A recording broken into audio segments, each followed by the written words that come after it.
Good evening, everybody. Welcome to the application process, keeping it in perspective. Tonight, we have a great program for you. As you can tell with all the lights and paraphernalia, we're being filmed for those who cannot make it. So we'll have this probably a link on our website at some point when we know that we have the full presentation ready.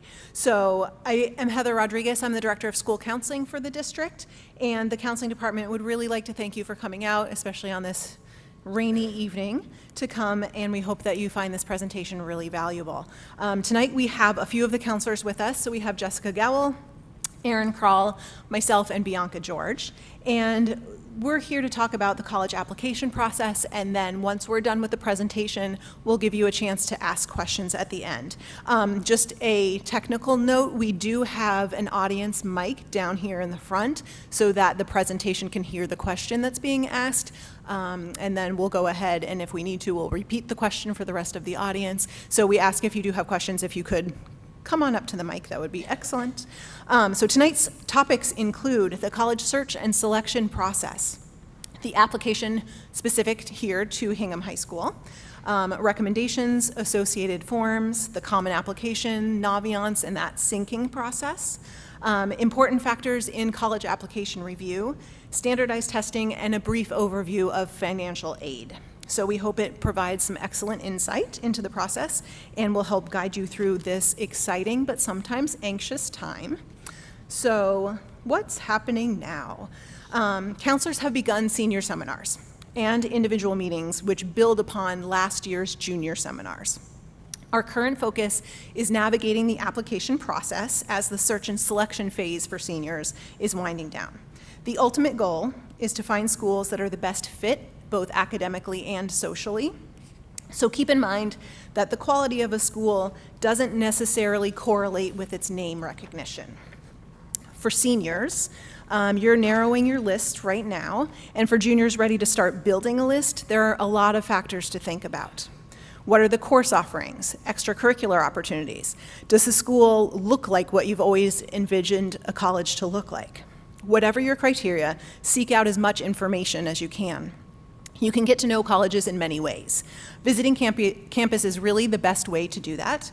It's a chance to see the buildings, the facilities, you see the students in action. This is often how students know which schools are right for them. The school may seem amazing on the website, but really fail to impress once you step foot on campus. Or it may look a little suspect online, you're not quite sure about it, and you step foot on campus and it feels completely like home. So admissions offices welcome high school students to their campuses. It's best to take advantage when you do visit by going on the official information session and taking a tour. But also you want to spend some time on your own and walk around. Talk to students, see what they think is the most important or most exciting part of their school. A note just to any juniors who may be in the audience, if you're a junior, they may ask you, are you a junior or a senior when you come to campus for the fall programs? And they may, for juniors, do kind of an abbreviated type of visit because they're really concentrating on seniors and fall open houses for the senior class that's applying currently. An informal visit and a tour around campus is really all juniors need at this point to kind of gauge whether that's a school that they may be interested in. So many colleges are hosting fall open houses. They have students, faculty, coaches. Some offer an ability to sit in on a class, and they have staff available to answer questions. So students can get a really great feel for the school if they go to an open house program. So how do we know if schools want to accept you? If you can't make it to campus, you may be able to still meet a college representative. We have a number of college representatives that come between the end of September and about Thanksgiving time to visit Hingham High School. We're one of the only schools on the South Shore that are still accepting these visits. A lot of them have just moved to college fairs where it's a bunch of colleges together, but we still invite the colleges in individually and hold information sessions, and those people are usually the people who are reading Hingham's applications. So it's always good to have your face be connected with your name so that when a college is reading your application, they can kind of make that more personal connection. A schedule of visits is on the Naviance website, and juniors and seniors can sign up to go to those visits.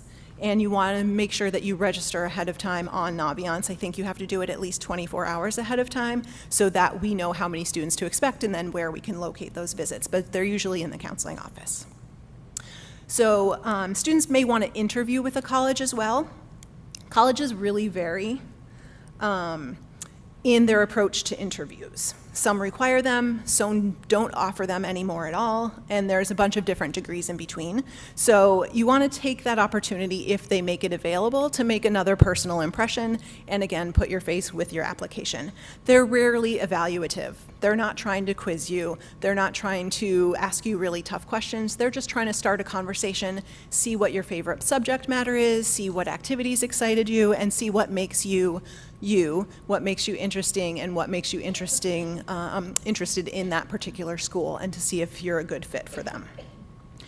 So again, it puts a face with your application, and applications, they get an overwhelming amount of information, usually by download or through the internet. So having that personal connection to all of that information is really great. So how do I know where I fall in the applicant pool? In addition to college websites, we have Naviance, which is a great tool to investigate schools, see where each HS students fall in relation to each other. So on this website, it's kind of one-stop shopping. You can investigate schools, deadlines, link directly to school websites, and find out when the college reps are coming. There are scattergrams, which are graphs that give you a visual depiction of where you fall on a given school. So it uses GPA and test scores to plot you on the graph. I know it's a little small here on the big screen, but there's a tiny little blue circle with the icon of a person, and that is where the student is plotted. So this is our fake high school student that we've plotted here, Annie B. Temporary. We use her. So you can kind of see where she falls in relation to all of the other dots. So when working with our students, we pay particular attention to the schools on their list. The list should be balanced. We don't want all safety schools, and not all schools that are a big stretch either. So it's our job to be conservative. We want to make sure that each of our students has a few safeties, both academic and financial. It's often difficult to make these suggestions because it seems like we don't have confidence in the kids when we meet with them and we're pushing safety schools, but that's really not it at all. College admissions is pretty subjective. It's our job to make sure that our students have a lot of choices in the end, so we'd rather have a student choose among many acceptances than shoot a little too high and not have anything to fall back on. So we're here to make sure that the many pieces of the puzzle all fit together nicely and hopefully make it a seamless process.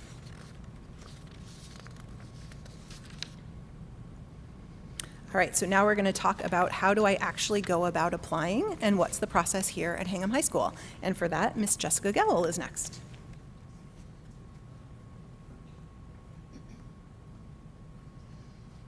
All right, good evening.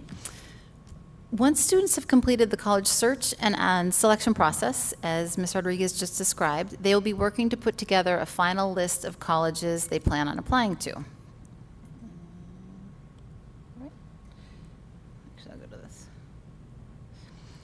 The form up on the screen behind me is the record release form, and it is essential to the application process. Excuse me.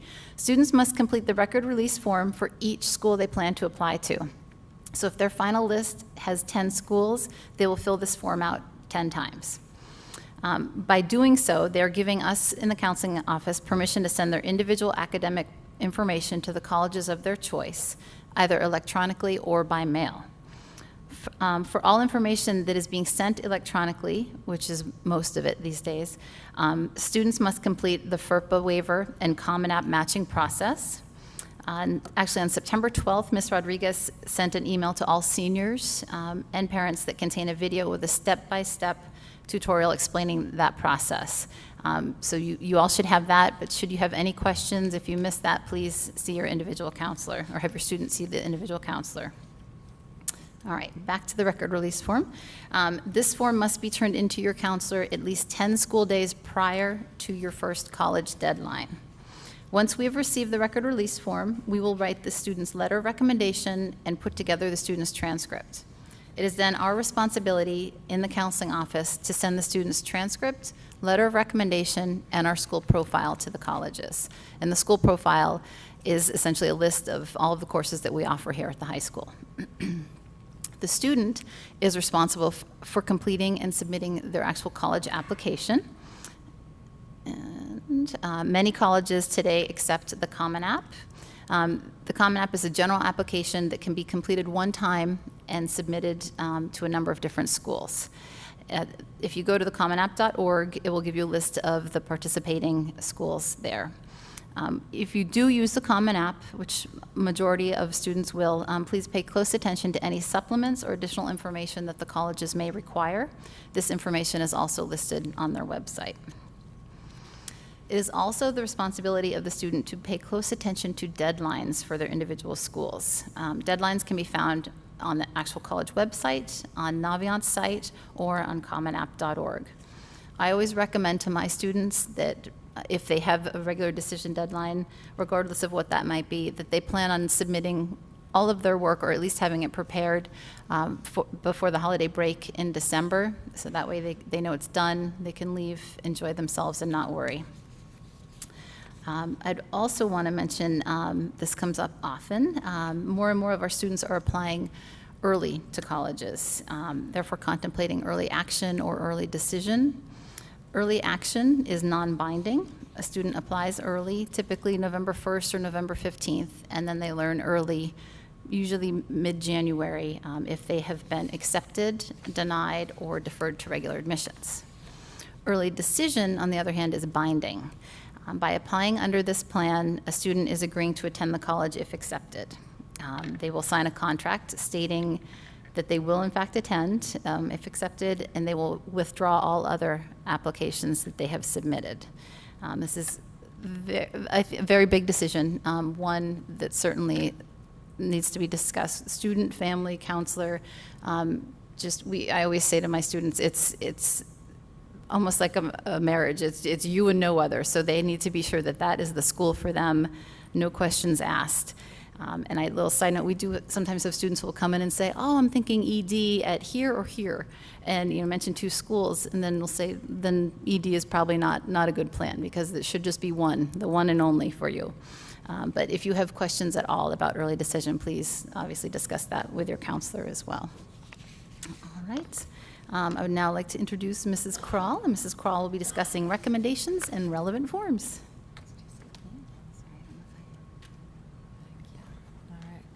Hello, excuse me. So I'm going to talk to you tonight about forms that, if you're a current senior, that most of you did pick up from your counselor in the counseling office in the spring of your junior year, or you're just coming down the fall of your senior year asking for them again. So we need these forms, your counselors need these forms to be filled out with care. Take your time filling out these forms, because the forms that I'm going to go over, we gather this information and we read about you, and we want to learn more about you than we already know. I mean, we've met you, we understand who you are, we've had chats, conversations, and but we want to know something a little different, something that's gone on in your childhood, or something that only you or your parents can share with us in writing that may not come across in a conversation that we have in our office. So the first one is a student questionnaire, and it's 2 pages, and it's just thought-provoking questions for the students to answer. What would you like your counselor to highlight? What courses did you enjoy most in high school, regardless of the grade that you earned? Any special circumstances that may have occurred throughout high school that may have negatively or positively impacted your high school experience? So again, that's that student questionnaire form. And the parent form, parent information form. I think it's priceless. I absolutely love reading these forms.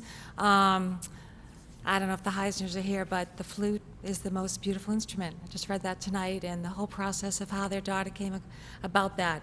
I never would have known that in a conversation with Elizabeth, but after reading about that in the parent form, it was great information for me to have, and so I'm never disappointed with the parent form. I always learn something new about your child that allows me to give a little more personal insight in my letter of recommendation, because the recommendation should give them something, should give the admissions office more than what's on the transcript. They're getting the transcript.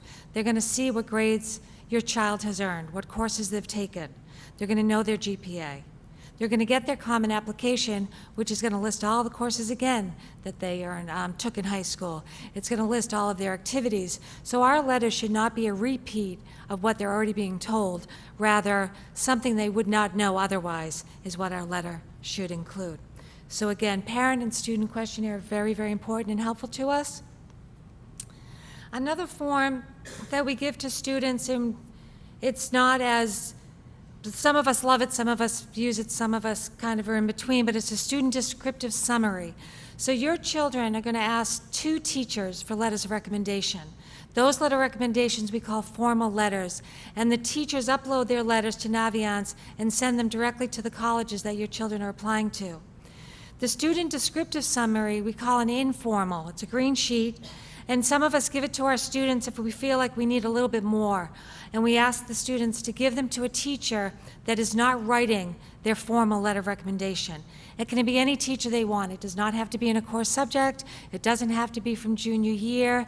Just another information sheet that may give us further insight about your child to write about them in our letter of recommendation. The activity sheet, again, is another form. It's just another form. Again, this gives us more information about your child. It's repetitive, though. It's also found on the common application that your children's going to fill out. It's set up almost the same. What activity you were involved in? How involved were you? Do you plan on continuing this involvement at the college level? Okay? So sometimes we may add a little bit more of that into our letters of recommendation, but again, this is a sheet that is also, all the information is going to be found to the admissions office from the common application. The high school transcript. This may be the first impression that an admissions office gets of your child. They may not have met them, but this is what they're opening up. And sometimes it can make it or break it. So hopefully it's the other things that help that they get to that to learn more about your child. But the school transcript we share with your children throughout high school, it starts in 9th grade. It lists the final grades of the year. It does not list term 1, term 2, mid-years, just the final grade that is earned. It starts off by asking the students, showing the student's last name, first name, middle initial, and birth date, home address, intended date of graduation, the name of parents and guardians. It discusses, or doesn't discuss, but it lists the GPA, which informing them it includes only the major subjects, and it's weighted by levels. We currently are on a 5.0 GPA, being the highest, getting the A in AP. The transcript will show the GPA beginning in the 6th semester. Again, so that's the end of junior year, middle of senior year at the semester break, and then the final transcript will show the final GPA calculated. That'll be the one and only transcript going out to the college that the child attends or chooses to attend. So that is the transcript and the forms that we use to help us write about your children. Next, Bianca George is going to talk about testing.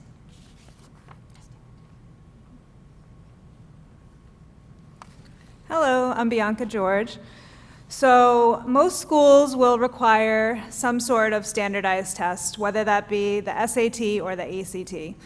So all colleges will take either one. Some students will choose to take both tests. We have been recommending in junior year that students try both and see which one they do better on. And we also offer the pre-ACT in sophomore year and the PSAT in junior year. And so they can kind of get an idea from there, which one they might be stronger at. The next SAT date is October 6th this year. The deadline has passed to register, but you can still do the late registration until tomorrow. And then after the October test, the next test date is November 3rd. And registration is open until October 5th for that. The cost of the SAT is $47.50 without the essay and $64.50 with the essay. The next ACT that's offered is October 27th, and the registration for that is open until this Friday. Cost is $50.50 for without the essay and $67 with the writing portion.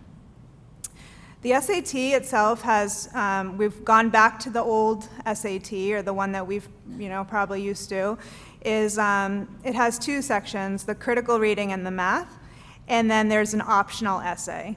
It's about 3 hours without the essay. It's scored from 200 to 800 on each section, and there's no penalty for guessing. It will be about 3 hours and 50 minutes if the student chooses to do the essay. And you can find out on the college's own individual websites if the essay is required, but I feel like a lot of schools, they're not requiring the essay because they don't really feel like that's valid portrayal of the student, because in real life, when you have to write an essay, you have time to edit it, you have more time to think about it, you have time to share, with other people and see, improve your writing. You're not just going to be having 20 minutes to write something. Okay. So when your student registers for the SAT, they do need to upload a photo of themselves and their directions on the College Board website. And then even though the photo is there, they still do need to bring a photo ID with them on the test date. There is no longer standby testing. Students need to register either by the regular deadline or the late deadline, which requires an extra fee. The ACT has 4 sections: English, math, reading, and science, with an optional writing section. It is shorter than the SAT at 3 hours and 25 minutes with the essay, and it's scored from 1 to 36. The writing section is scored from 2 to 12. Unfortunately, we are not an ACT test center. We tried to become one, but we were not given that opportunity. So most students, I'd say, probably take it at Duxbury High School. That's probably the closest one to us that offers the ACT. But there are other high schools in the area as well. So some schools are shying away from standardized test scores. I think a lot of schools these days are thinking that just the SAT in general is not really a valid measure of a student's, intelligence. But it is the student's responsibility to find out if test scores are required. We do have a list in our office of the test optional schools, and you can also find that information at fairtest.org. If your school is test optional, you can choose whether or not to send your scores. If you do, they will be considered with everything else, your transcript, your letter of recommendation, your activities. If you don't submit your scores, all of that other information is considered, and you will not be penalized if you choose not to send your scores at a test optional school. All right, so sending scores. This is really important. We emphasize this with the kids, that the SAT or ACT scores are not on the transcript.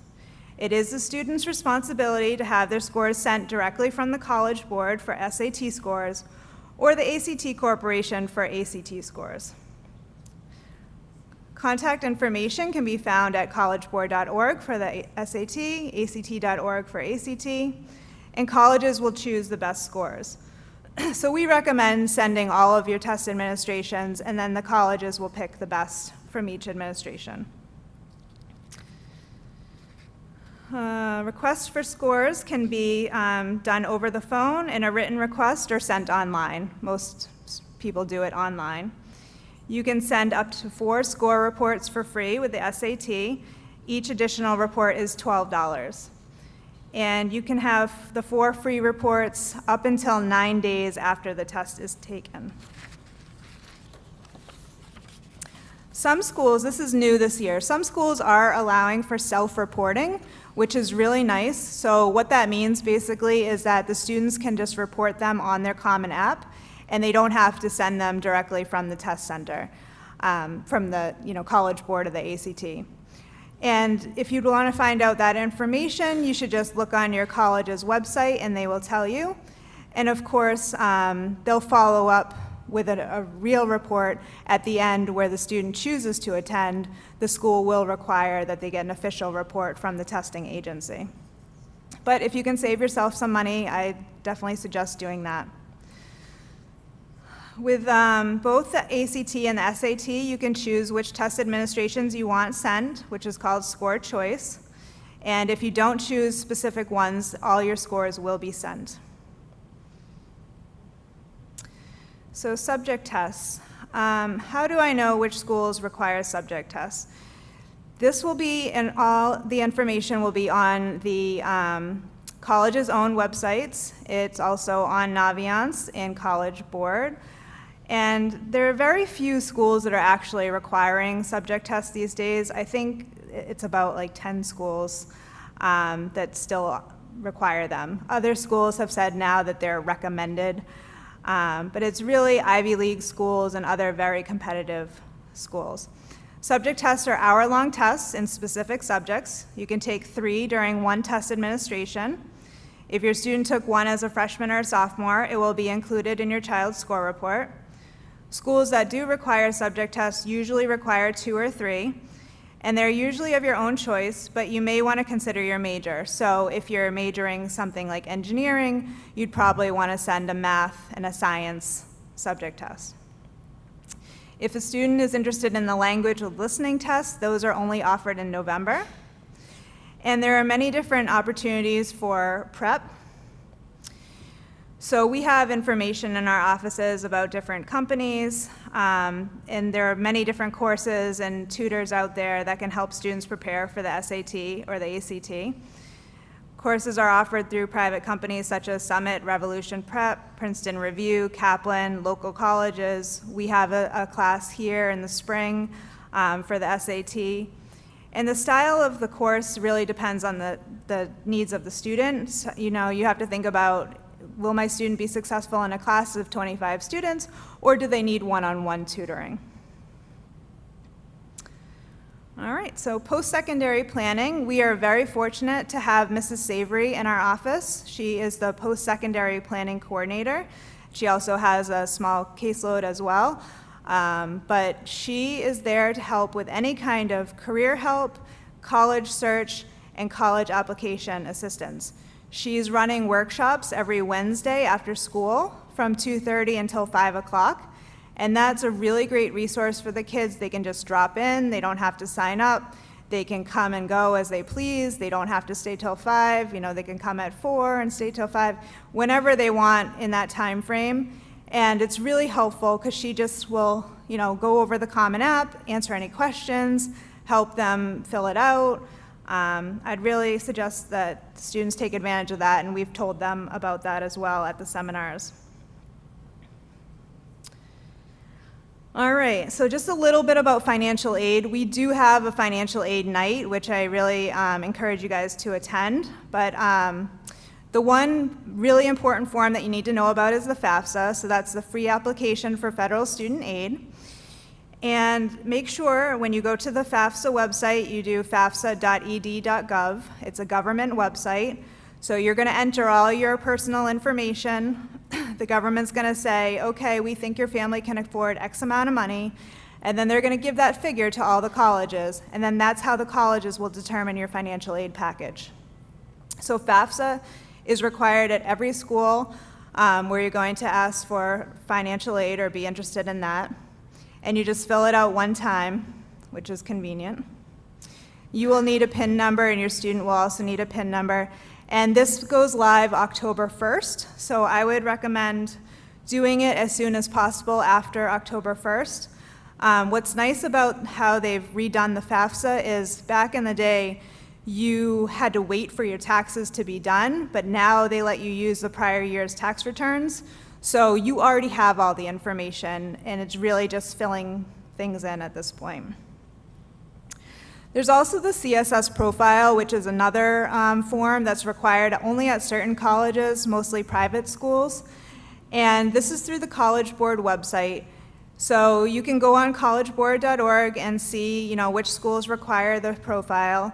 You can also look at your own individual college websites under the financial aid page, and it'll tell you exactly what forms that you need to do. And then this is the free money here. This is the big one that you want to pay attention to, the local scholarship form.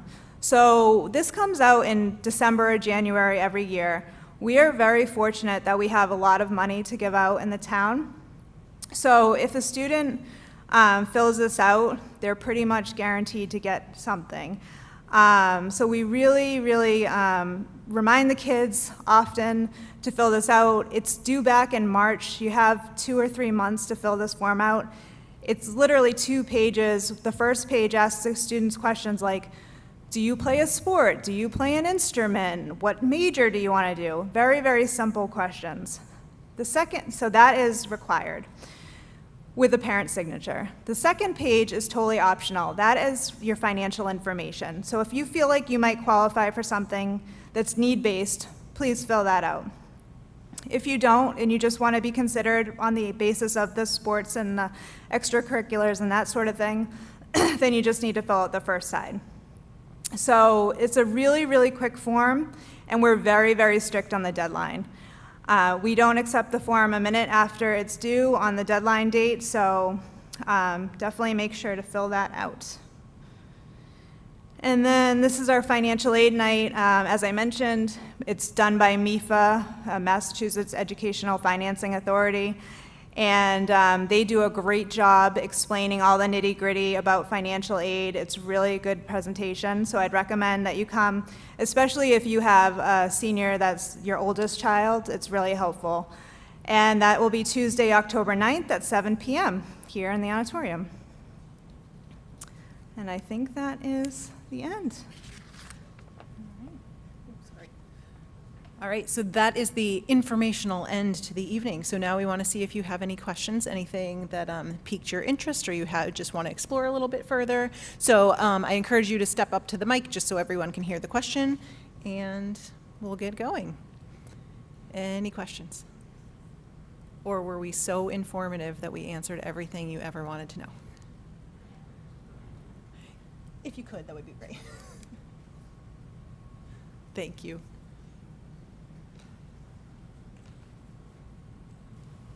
So my question is the scholarship money available to kids who've taken a gap year or two? Or is it really just for that particular year's graduating seniors? It's usually, let me see. There are a few, the local scholarship fund kind of is a comprehensive clearinghouse for a lot of scholarship entities that have been set up by different scholarship funds. So each of them have their own rules, but there are a few that you can get the award and then defer for a year. So there are some, not all of them, but some of them, yes, are available if a student does take a year off or a gap year. I think they have like a 1 or 2 year time period stipulated that the student must apply for it within that time frame. So a kid who didn't apply for it when they graduated can't retroactively go back and... Correct, right. If you didn't apply before the gap year, you can't retroactively apply, correct. Okay. It has to be in the student's senior year. Yeah, thanks. There is also, however, good reminder, the Graduate Cobb Scholarship, which is applications go out in the summer and they're due kind of the end of September, this time-ish, and that is for students who have completed a year of college. So the gap year wouldn't fit into that category, but once the student has completed 1 year of college, they can fill out the Graduate Cobb Scholarship and be eligible for some of that money. And those decisions are made sometime around December, I believe, typically. Other questions?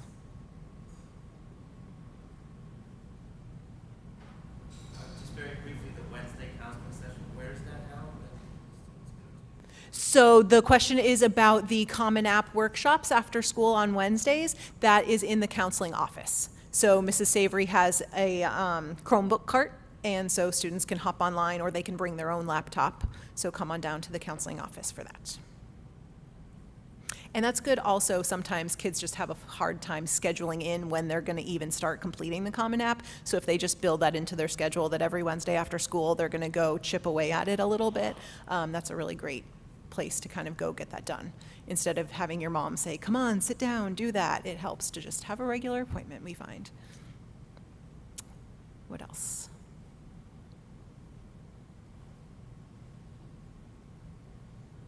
All right, so that concludes our presentation. Thanks everyone for coming. Remember, we as counselors are always available as a great resource, so shoot us an email.